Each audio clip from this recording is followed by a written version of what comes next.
Bellarmine Mugabe pamwe chete naTobias Matonodze vasentencwa muzuva ranhasi mushure mekushuta kwakaitika kumba kwavo earlier this year. Welcome back to the channel. Please don't forget to like and subscribe.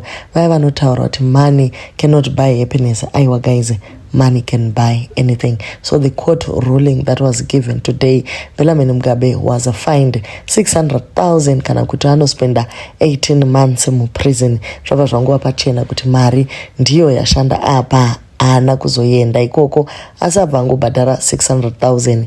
Then he was deported to Zimbabwe via the airport. Co-accused wake Tobias Matonodze has been sentenced to 3 years in prison. Dzirimwe dzacho pane 12 months yekupointa firearm, pane 12 months yekupinda mu country illegally, ne attempted kuuraya 3 years ndobva vanzi dzirane concurrently. The court is of opinion that the following is a suitable and well-balanced sentence. It's going to be a merciful sentence. As I said, mercy is not moral and sympathy. As far as count 1 is concerned, you are sentenced to 12 months imprisonment. Count 2, you are sentenced to 12 months imprisonment. Count 3, you are sentenced to 3 years imprisonment. Count 4, you are sentenced to 12 months imprisonment. The court orders that all the sentences be served concurrently.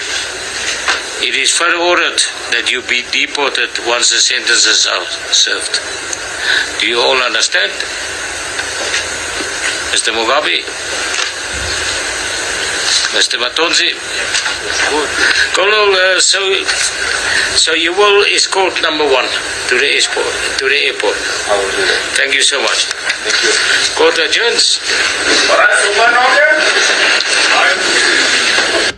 Mangozvinzwira mukomana atomanyiswa kuairport atobuda ndofunga nhasika aiwa kuchatoita kubikwa feast chaiyo vamboonana vachifara namamagigi vamwe vari kuti Malema spoke about the accountability of foreigners, and I'm amazed why you look surprised.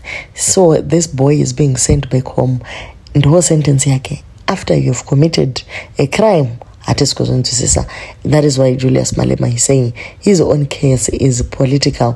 Nekuti yakashota mudenga, yet he has been given my years akawanda more than ava vakaita kutoshuda munhu zvekutodaro. Ende chimwe chiri kuitika ndechoti pabuda ka million apa, family yemunhu uya wekushutiwa ari kufanira kupiwa imwe 150 pamusoro pe 250 iri kufanira kuita 400 ikoko, then kustate ari kufanira kubhadhara 600,000 yobva yaenda uko. Saka naone chimiliyoni chako million rand ukangoiti ga zvinhu zvese zvinenge zvatofamba zvakanaka. Matonodze ari kufira kuti maybe iye haana mari yacho yekubhadhara, kana kuti dai vangomubhadharira, kana kuti haana kutombopiwa option yacho, because judge vari kutoti izvi zvatatokuitirai izvi imesi and you do not have to take advantage of this mercy.